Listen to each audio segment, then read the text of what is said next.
2 दिन पहले मौलाना फजलुर रहमान साहब ने नून लीग की क़यादत पर कड़ी तनकीद की थी।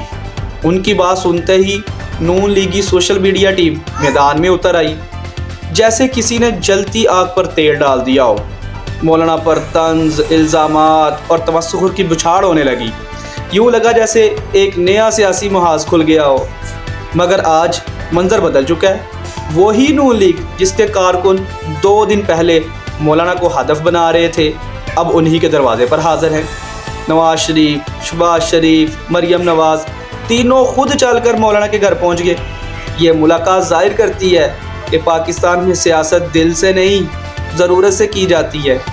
और यही सियासत है कि जहां आज का मुखालिफ कल का इत्तेहादी बन जाता है, जहां सख्त बयानात सिर्फ वक्ती इतिहार होते हैं और जहां असूलों पर नहीं मफादात पर सियासत चलती है। मौलाना फजलुर रहमान साहब को सियासत का पुराना खिलाड़ी समझा जाता है।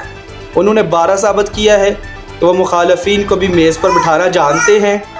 उनकी सियासी हिकमत अमली अक्सर उन्हीं के नाकिदीन को हैरान कर देती है। नून लीग की क़यादत का मौलाना के घर जाना दरअसल इसी बात का तो इकरार है कि वो आज भी सियासी तवाज़ुन के मरकज़ में है। मौलाना के बगैर सुन लें, ना इत्तेहाद मुकम्मल होता है, ना सियासत और ना ही मुस्तहकम। हकीकत ये है कि पाकिस्तान में इख्तलाफ ज़ाती नहीं है, वक्ती होते हैं।